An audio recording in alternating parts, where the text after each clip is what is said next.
I'm Hunter Go. I'm Michael Champeau. And I'm Mike Moser. And this is our Milwaukee Oral History Project.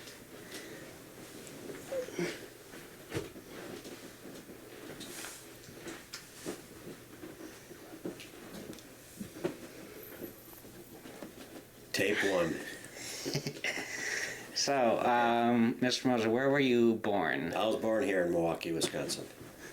Do you know what year and date? February 1952. Where were you born? I believe at St. Michael's Hospital on the north side of town. Huh. Was it close to your house? Oh, I don't know. I would say it was within a couple miles. How were you growing up? Who did you live with? I lived with my mom and dad, and we lived on Palmer and Burleigh Street near north side Milwaukee. I lived with my 4 sisters and 1 younger brother. How are they like? How are the sisters and brothers like? I was second oldest, and I think I enjoyed teasing my sisters a lot. It was a fun family to be with. It was fun to get along. It was fun to fight. It was fun to play together. What did you guys? We're all 2 years apart, so it wasn't like we're all spread apart. Huh. So it was a good time. What did you guys fight about? Oh, whatever it is. If it's a coloring book, or if it's you want to ride that bike, or you want to have that pair of roller skates, it's just little things that you would fight about. What was your father's work occupation? My dad worked for Wisconsin Telephone Company, and he was a project engineer. He actually is a civil engineer. He actually graduated from Marquette University in civil engineering. So his job at the phone company was to oversee construction projects and remodeling projects. So he would go from site to site and make sure they're doing the work right and things are going together right. Whether it's the guys digging the hole, to the guys pouring the concrete, to the people paving the parking lot, he did the whole thing from start to finish. Did he ever bring any cool stories home? No, he was pretty quiet about work. Every now and then, if something would happen funny at work, he'd mention it at the dinner table. Whether one guy would, pour all this stuff and then find out it was in the wrong spot and they had to dig it all back up again. Problems with construction sites where, there's a ductwork run and then all of a sudden a plumber comes and he's got to run his pipe and the print shows they both go in the same spot. Well, you can't have that. So there was little stories here and there. Cool. What was your mother's work? She was actually a stay-at-home mom, and of course with 6 kids you need someone to be there all the time. And then later in life, after we were older and in high school, she actually worked for MJ Corporation as a secretary and filer and typist. Did she like that job? She loved it. She would meet people and there'd be friends at work. She actually got into their snack room area, and they just had plain old stuff there. So she started bringing celery and carrots and cauliflower and baked things, and she'd bring it just for the other people to share. So she liked it as a kind of a social thing. And she's very fast typer. I was always impressed. We used to say, "Ma, let's see how fast you can type this sentence." And we'd say a sentence, she'd rattle it all off. Now, in this day of age, there weren't electric typewriters. It was like push every button to get it to snap. And then later on, when she got electric typewriters, she was like in heaven. She said, I thought that was pretty neat. And she did that until probably into her late 60s. So when you were growing up, what was your elementary school that you went to? I went to St. Monica's Elementary School from 3rd grade on to 8th grade. And then I went to Whitefish Bay High School. And then after I graduated from there, I went to MSOE College. I took 2-year program in mechanicals and air conditioning, heating, and load calculations. And then I stayed on for another 2 years for a mechanical engineering degree, and that was in straight mechanical engineering. And I never did anything else after that. So, really quick, back to St. Monica's. Okay. What was it like at St. Monica's? Like, was the student population really diverse, or? No, it wasn't. It's kind of a Whitefish Bay back then was a very white community, so there's a lot of white people in. But it was a very large school. There was a lot of people there. Was that the same as your neighborhood? Yes, I lived right in Whitefish Bay. So I lived 2 long blocks from school, and I usually walked to school. So, you said you stayed in Whitefish Bay until you graduated from MSOE, right? You're right. We lived in Palmo and Burleigh when I was a real little kid till about 3rd grade. So then I stayed in Whitefish Bay all the way through grade school. And then when I went to MSOE, I just lived at home. And went downtown to Milwaukee where the school was. I'd spend a lot of nights in the dorms once in a while because I knew students that were from out of town, and we'd hang around together on the weekends and stuff. We'd do lab work together, school class work together, but basically I lived at home all through college. Did your parents, like, support that, or were they, like, I've had enough of this, please move out? No, I think they were very supportive in me staying there because it seemed like I ended up doing a lot of the help around the house as far as the lawn cutting, the snow shoveling, bush trimming, tree trimming, raking leaves. So they never felt like, grow up and get out of here. What did you go to college for again? For mechanical engineering is what I actually graduated in. When did you go after college? I got a job on the East Coast, and I was out there for about 1.5 years. And I worked as a startup engineer for an air conditioning heating manufacturer. In other words, they manufactured the equipment. Kind of like Carrier Corporation or Train Corporation. They're the big ones. And I worked for a place called Dun & Bush. And they made a lot of large tonnage air conditioning equipment. What was a job like there, like the working conditions? It was fun, and I learned a lot. In other words, you go to MSOE and you learn a lot of practical stuff. But when I got out in the field and you're actually working on the equipment and you're being trained from the manufacturers, from their tech support group, from their national service group, and then I would start traveling with these people, and it was just amazing how much I learned on the job. Now, what my main job was startup engineer. That was my title. And I'd go on jobs where our equipment was, it might have been 6 months that it had taken us to put all this stuff together and set it up in a factory or in a school or an office building. And most of it was for air conditioning. So my job was to go there after it was all installed, ready to go, and I would start it up and check it out. So I'd be there for like a week at a time, 2 weeks at a time, and then I'd fly to another city and work there. So I traveled all the time that first year I was with them. Were you like the only one there working on it, or did you have like a partner? When I first started with the company, I worked with other people to learn the equipment and to learn about what I needed to do for the startups.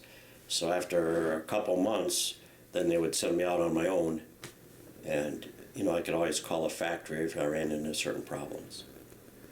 But when they install our equipment, the Dun & Bush equipment, and I would go to check it out, I'd have to make sure that the plumbing was right to it, that the electrical connections were right to it, that they had the right voltage.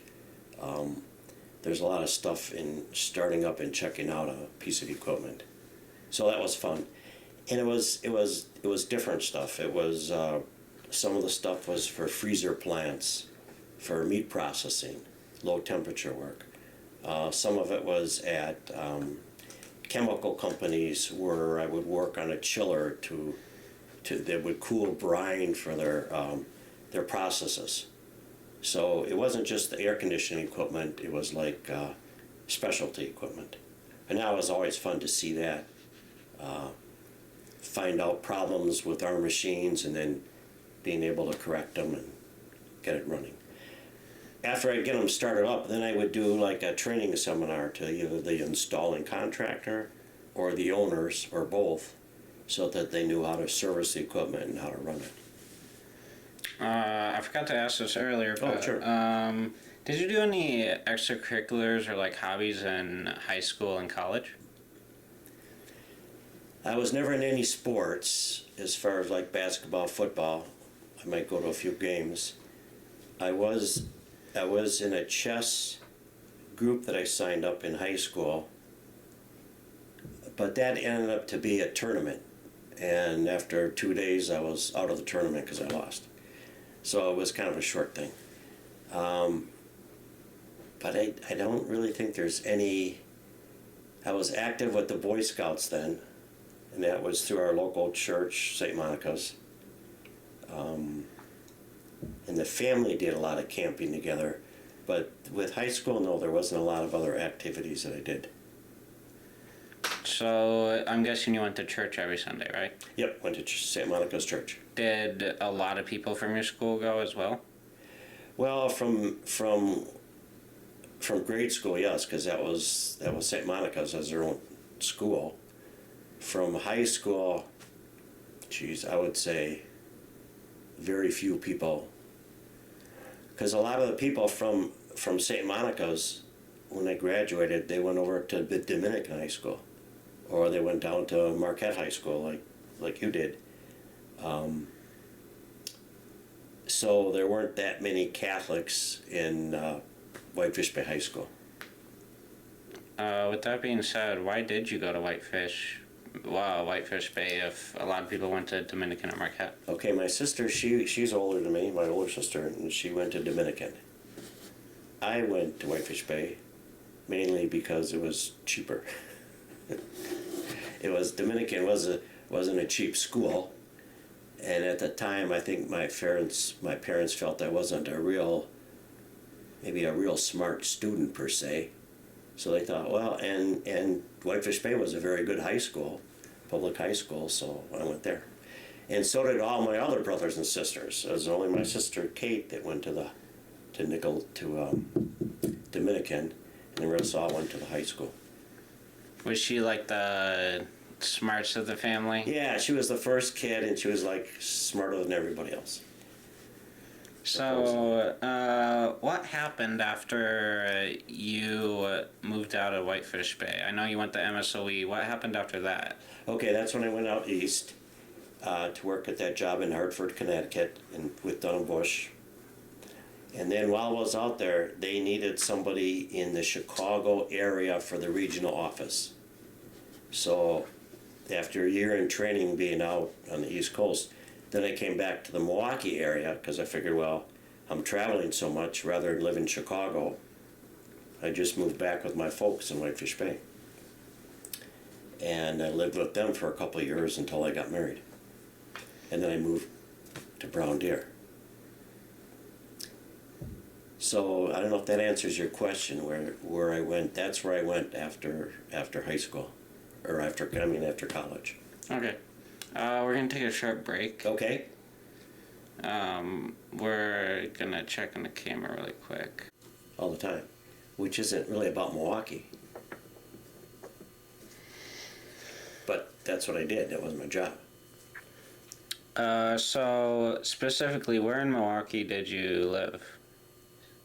So am I starting this now? Yeah. Oh, okay. It's fine. Okay. No, keep it in, it's fine. So when I came back from Hartford, Connecticut, I moved right back home, and I worked out of my own home, and I traveled with that company for another year. They sent me overseas. I was in Egypt, I was in the Middle East, I was in England, Ireland, South America, all doing startups for that company. And it's something I didn't want to be gone all the time because I wanted to get married. So I got a job in Milwaukee, Wisconsin, where I didn't have to travel anymore. What was that job? I was Illingworth Corporation, and it was working for a mechanical contractor. And I had my own service truck, and I was in their service department, and my job was basically to go out and service air conditioning, heating, equipment, service it, repair it, fix it. I didn't do any really installation. It was all just service work. What were the different houses that you went to? Like, did you notice any patterns of houses that you worked on? As far as in the air conditioning part? Just in general. Or where I lived? Where you lived. Oh, on Burleigh Street, when I was a young kid, it was a very old house, very old brick house. And it was kind of tattered and worn, and it was not supposedly in the best of neighborhood. Kids had problems at night, and there was some crime, so that's why we ended up moving into Whitefish Bay. And we still lived in an old house, but it was much more comfortable old house than the other old house. In Brown Deer, that was a much newer house, and we were there for probably 20 years, and then we moved here to this house, which is very nice. What was Brown Deer like compared to Whitefish Bay? Brown Deer was much more open. The lots are a lot bigger. I'm going to say the houses are smaller. It's kind of a less, I wouldn't say less popular place. It was back then it was more out in the countryside. It's like when you lived in Brown Deer, you were kind of more out in the sticks back then. So, if you were more in the country, where did you have was the population in the neighborhood high, or were like the houses spread out? They were spread out just because the lots were bigger, so it was kind of spread out. And it didn't, it had, it was on a well system. It didn't have city water, so it was just, I guess I'd call more crude. It wasn't up to date. The streets were kind of poorly paved. They had gravel on the edges, and then years later they came by with, concrete roads and gutters and sidewalks. So it was pretty kind of more rural one way back then. Were your sisters and brothers still living with you at the time? No, the last time they lived with me was in Whitefish Bay. And when I moved to Brown Deer, that's when I first married, and moved to Brown Deer then after I married. Who did you marry? My wife, Christy. Her last name is Moser, just like mine. But I met her from Mount Mary College when I was at MSOE. And she is from Chicago. And when we talked about getting married, I says, well, if we get married, I'd like to live in Milwaukee. And so she said, sure, she'd move up to Milwaukee. Did she become a Brewers fan? Much more so than I am. I mean, she follows them, and she's probably a fan of them, whereas I don't really watch the games or pay much attention. Did you ever go to one when you were a kid? Oh, I've been to Brewers games when they were back at County Stadium.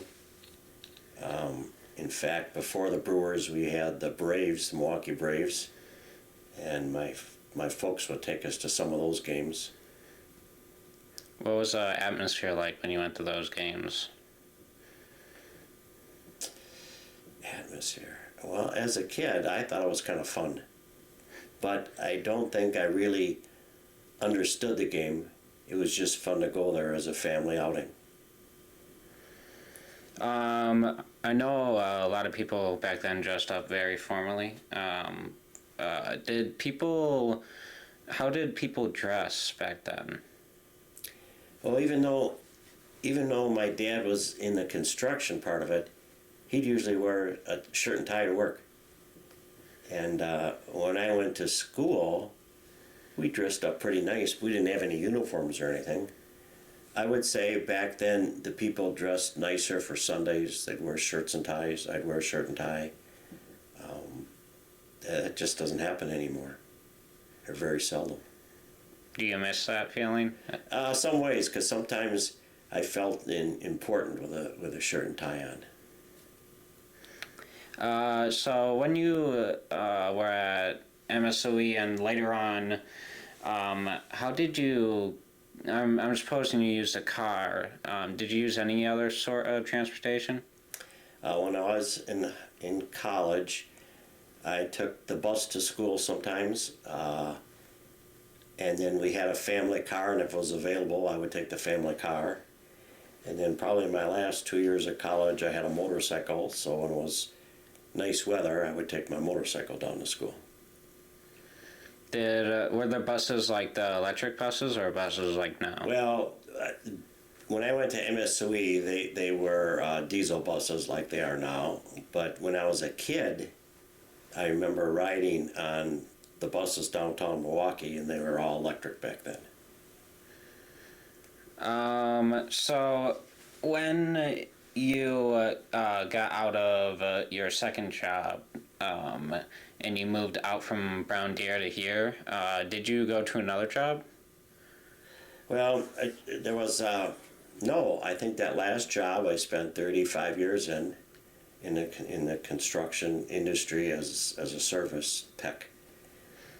Before that job, I was on the East Coast for 2 years, year and a half. And through high school, I had a couple jobs. I worked over here at the honey farm, Callis Honey Farm. I did that part-time just to make some money.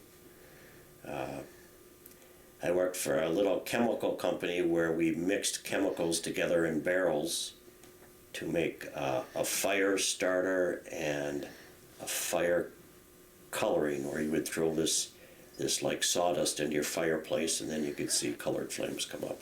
So I worked that for a while.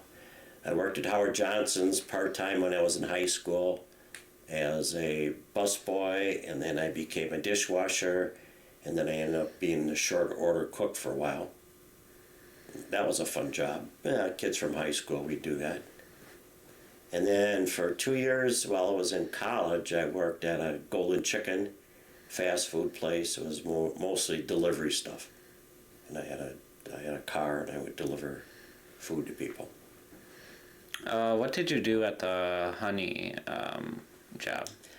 I was probably 14 or 15 years old, my first kind of real job, and I would put labels on the jars, and I would fill the jars with honey.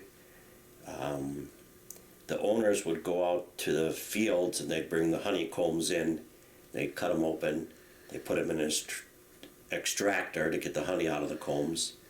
And then once it was in the tank and heated up, my job was to fill up all these jars and then put them in cases for shipping. And you said your job after the honey farm was what? I think after that job is when I went to Howard Johnson's. What was that like? That was a fun job because you worked with other kids from high school. Did you know a lot of them, or did you know they went to your high school but you didn't know them on like a friendly level? Well, my older sister started there as a waitress, and I think when I found out what she could make there and what she did there, I thought, I'm going to see if I can get a job there. And the only thing I could get at first was a busboy, and then I graduated to dishwasher. And then last year or so, I was the short order cook there. So it was a fun job. I know there was a lot of difference in pay back then. Did your sister and you have like different wages? She made more money because of tips. I think that was the biggest thing, where the busboy or the cook didn't make as much as the waitresses. I know at the Callis Honey Farm, I only got paid 60 cents an hour. I mean, it wasn't much, but back then, as a kid, 14 years old, it was enough that I could buy hamburgers and French fries because they were pretty cheap back then.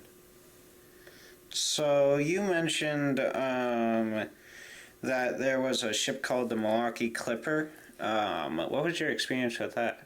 The Milwaukee Clipper was a very large ship, probably 250 to 300 foot long, and it was mainly a ferry ship that went back and forth across Lake Michigan. And it actually parked down near where the Discovery World is now. That's where it was berthed at. And as I believe it was like a junior high school year outing, we took that for a ride across the lake and back. And the one thing I remember about that is you get on board and there's an orchestra in the back playing music, and there's a place where you can get stuff to eat.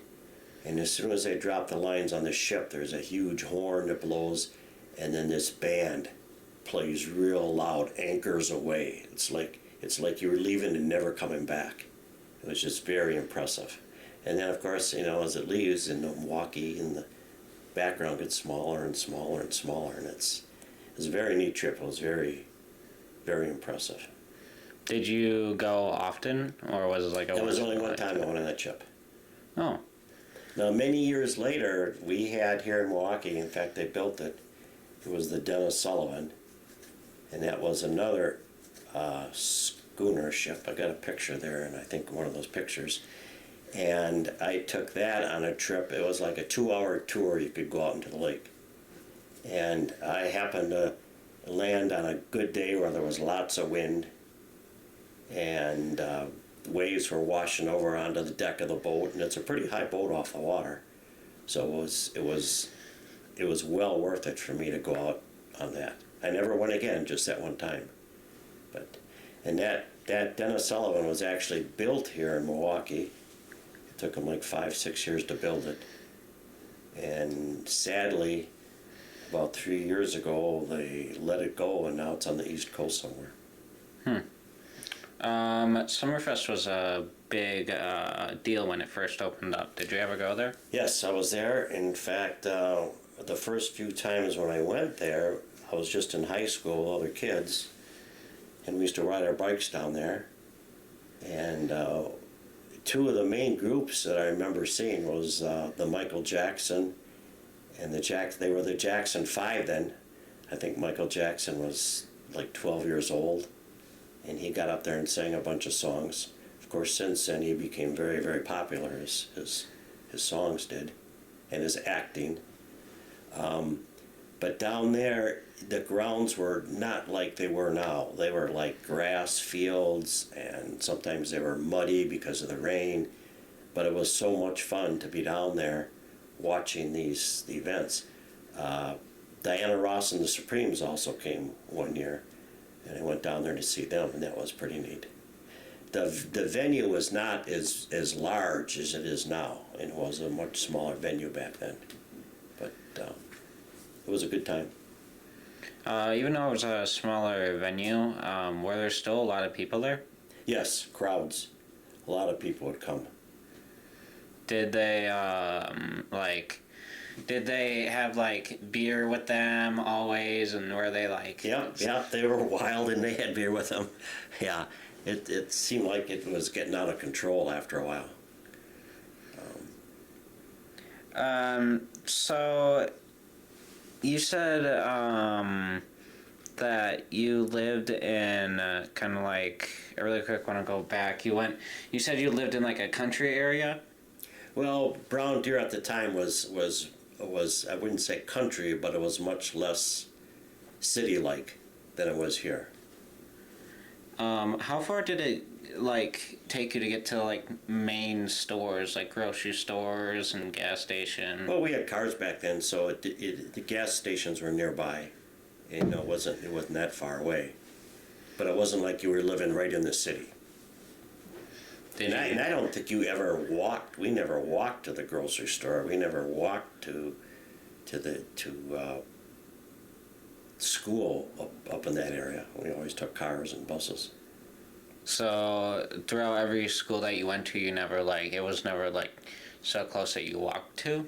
Well, that was my sons up at there in Brown Deer. So they never had to walk to school because they had buses and stuff. But here, when I lived in Whitefish Bay, I could walk to school because I was so close. High school, I was close enough to walk. Did you enjoy that walk every morning? Well, yeah, it wasn't bad, unless it was real cold. And then we thought it was terrible, but I guess you just live through it. As soon as I got to high school, I rode my bike a lot more. I usually rode my bike to high school, except during the winter time. You do seem to ride your bike a lot. I've noticed.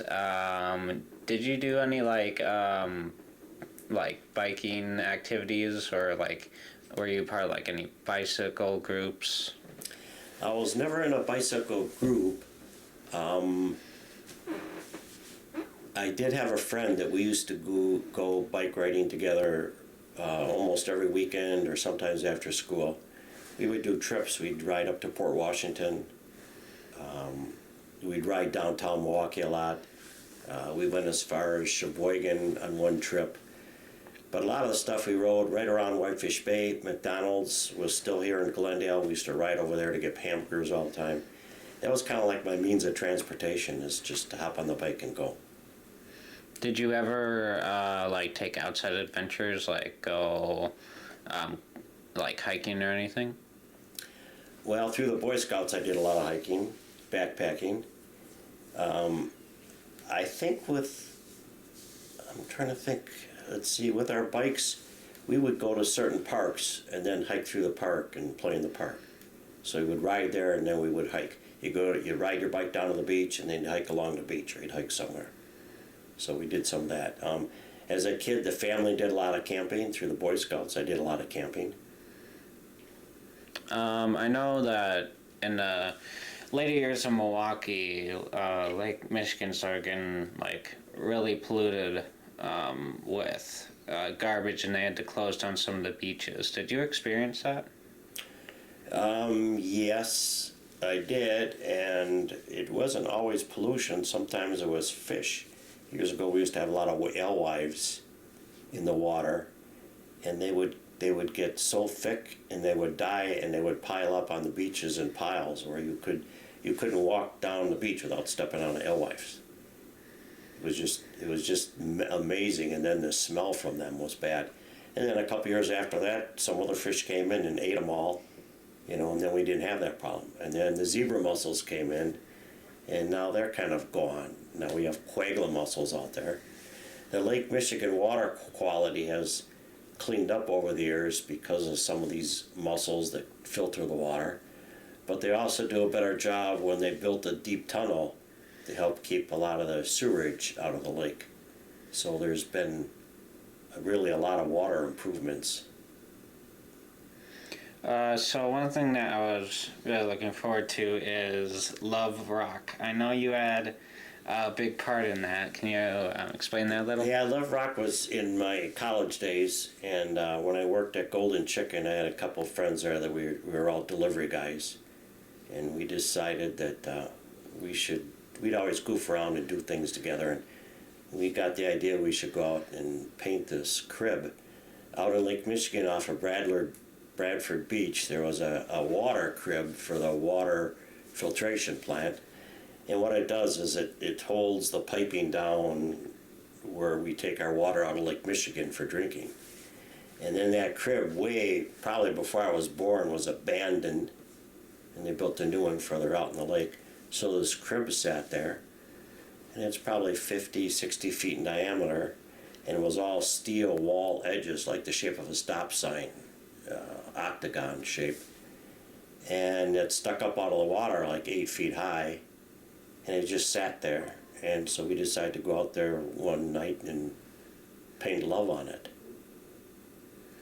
Back then it was the war with Vietnam, and there was a lot of people, I call them hippies, and they talk about peace and, make love, don't fight wars. And so love was a big word back then. So we went out there one night in my dad's canoe with spray cans, and we sprayed it in yellow paint. And the next day we looked at it, and it hardly showed up at all. So we went out there another night with the canoe again, And we launched right off of Bradford Beach at nighttime. And the second night it was foggy, so we paddled out there in the fog. We never found it. And I think the only reason we made it back to shore is because we could hear the cars going up and down Lincoln Memorial Drive. So we knew how to get back.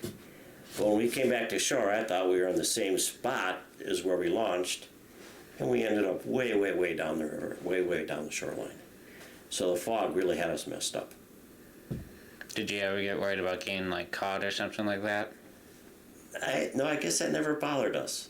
But we smartened up, and the next couple times we went out there to paint it, we used a paint tray and a roller, and we used white paint, and that showed up much better.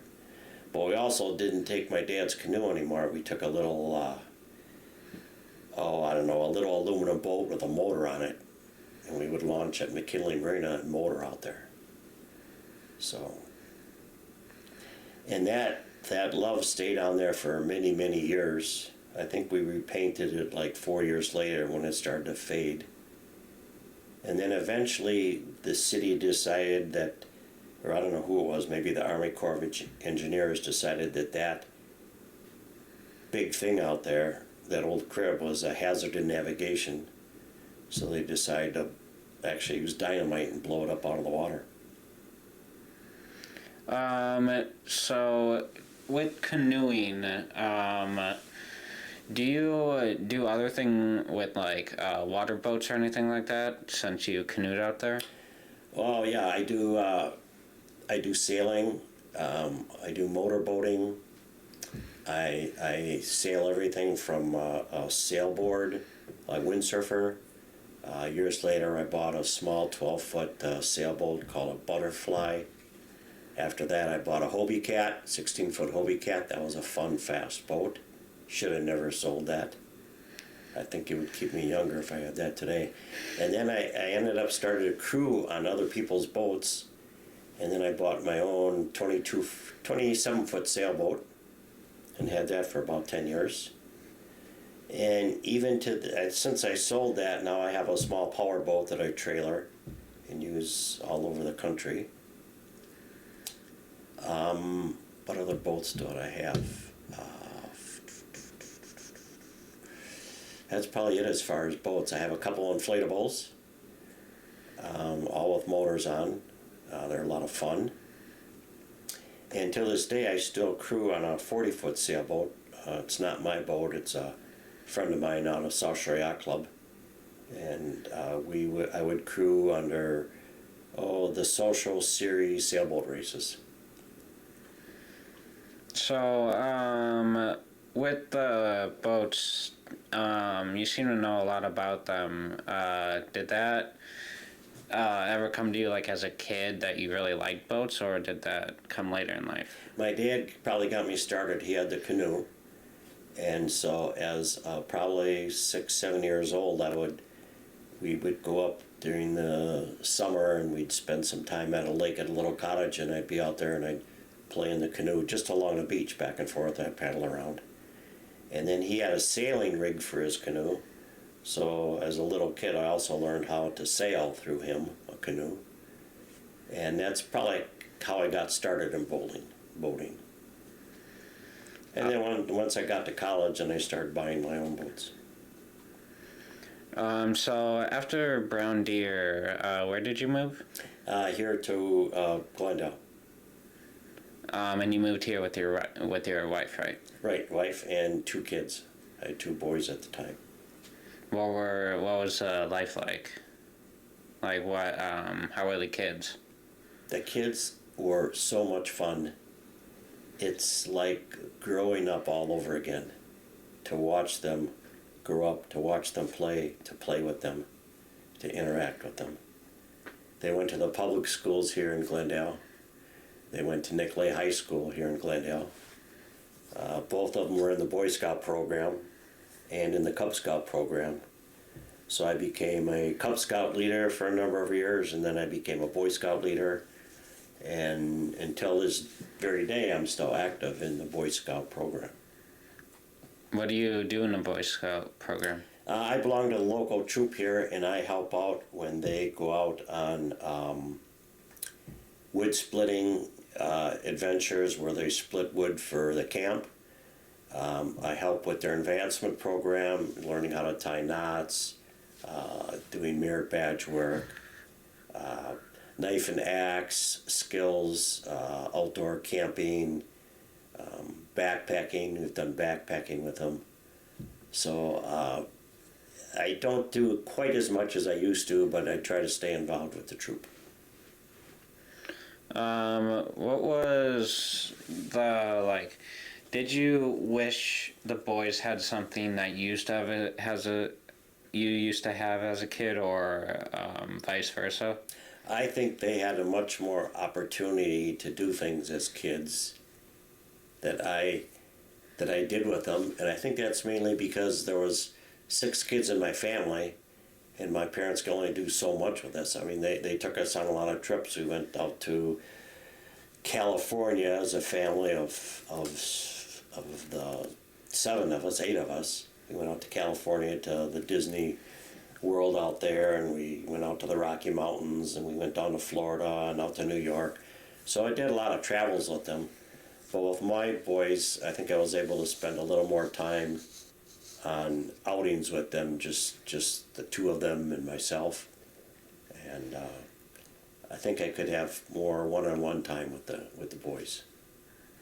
Did you ever experience or hear about the Milwaukee riots?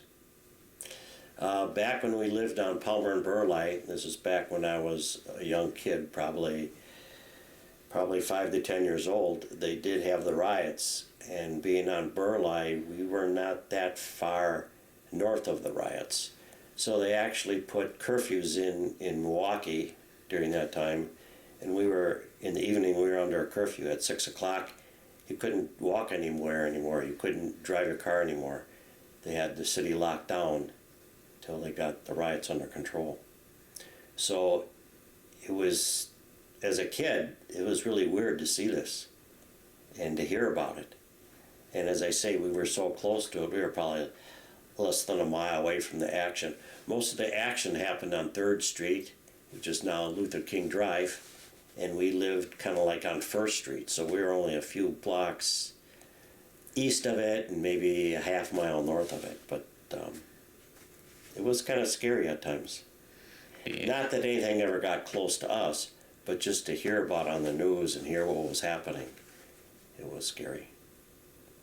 Yeah, I'm guessing with you usually not seeing that many police officers in one area wasn't very... Right. You weren't used to it. Right. With the County Stadium and the Braves going into the Brewers, did you know like Raleigh Fingers or Hank Aaron or any of them?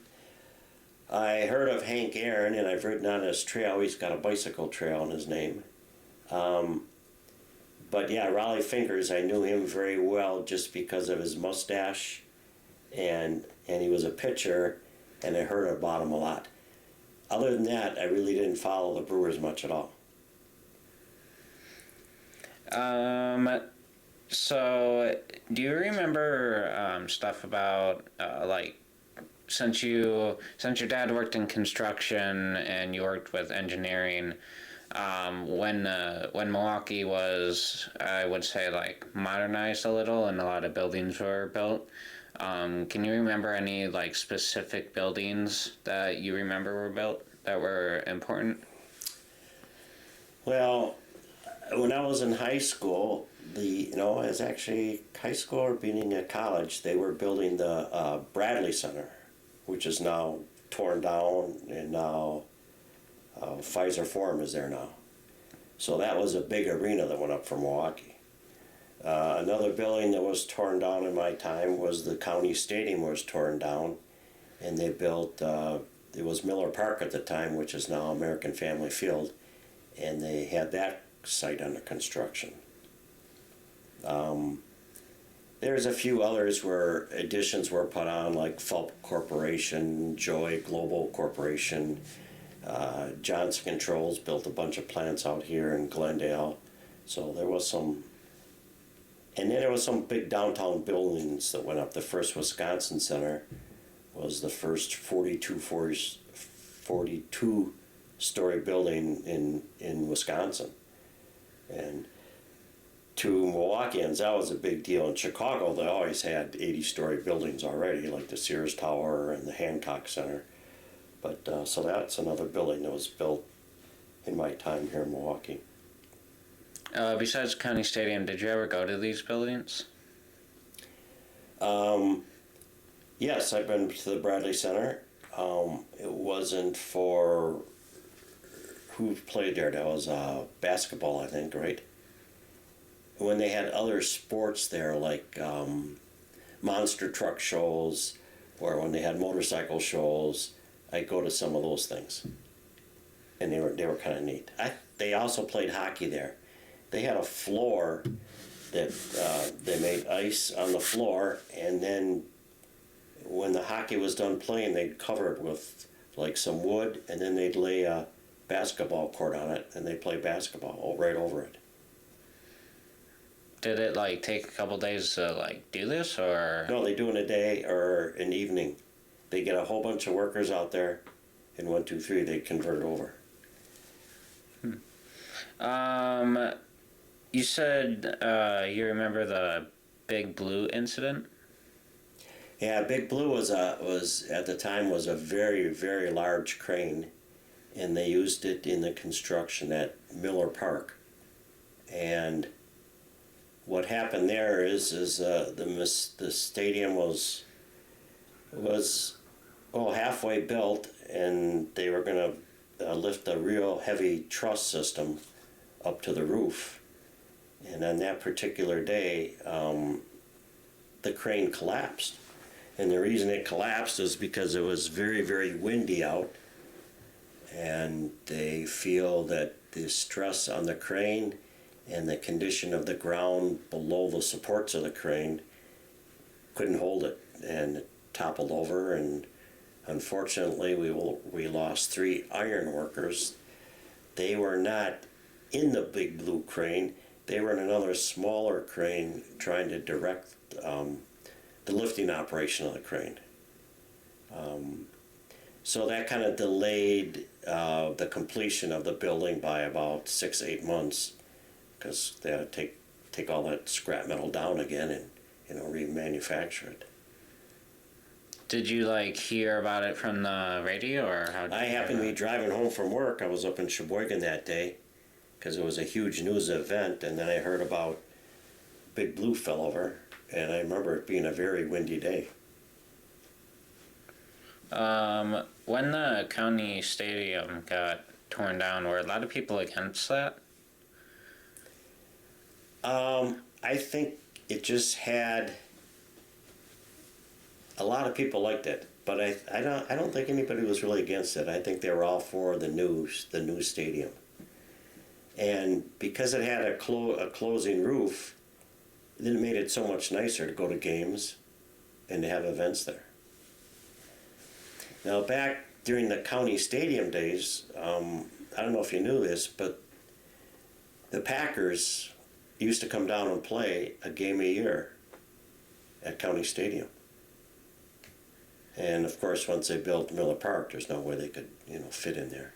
So they don't come down anymore. Did you ever go to one of those Packer games? I never went to one of those Packer games.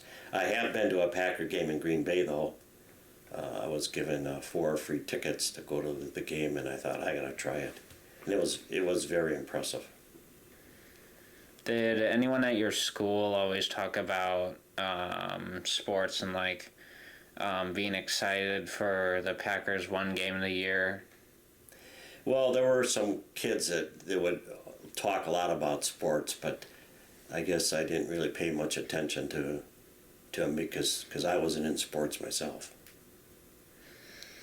You said you witnessed the Milwaukee Littoral Ship arrive?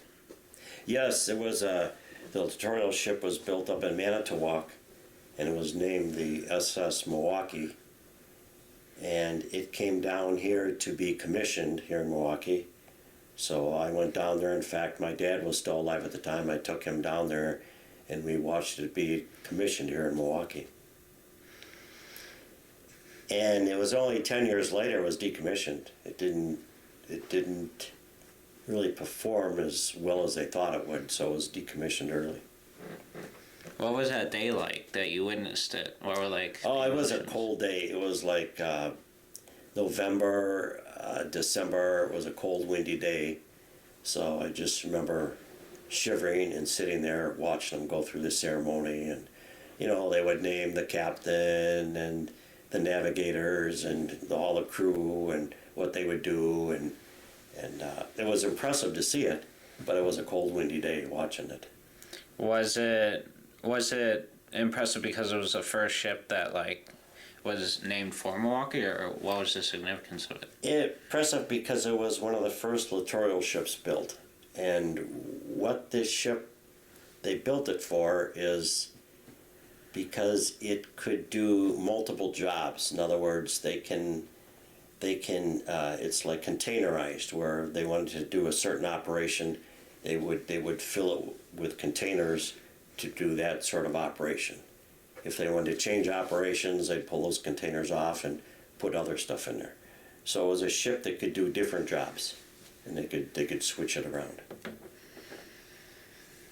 When you were in the job, did you come any against like discrimination when like the black and white racial barriers came up?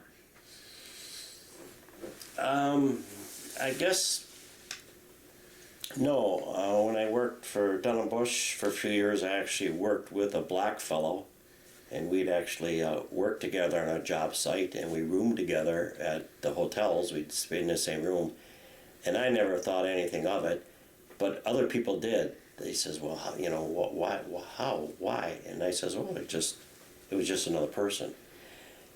In Milwaukee itself, there was a lot of discrimination back and forth, but I didn't notice it in my work or my job site. Okay.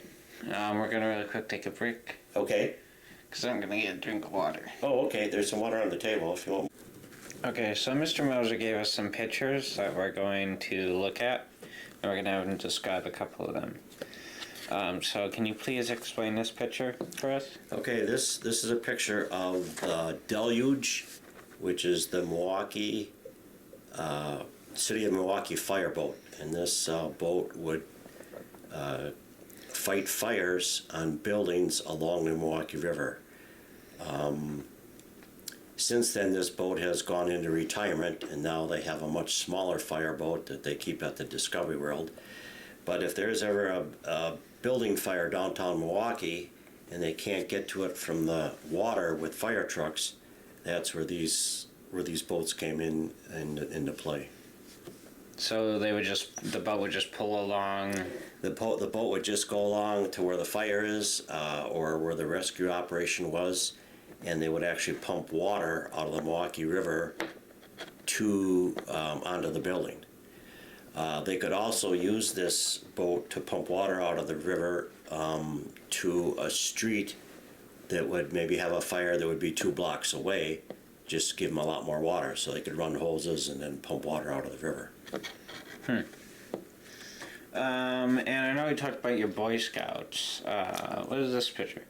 Okay, this picture here is of the Racine Scout group, and they were in Milwaukee, and my son was part of their group as a drummer. And over the years, I got involved as a certified CDL bus driver to bus their group to different events, whether it was parades or whether it was competitions. They would do competitions with other bugle drum corps. So I became a bus driver, and this is part of that group.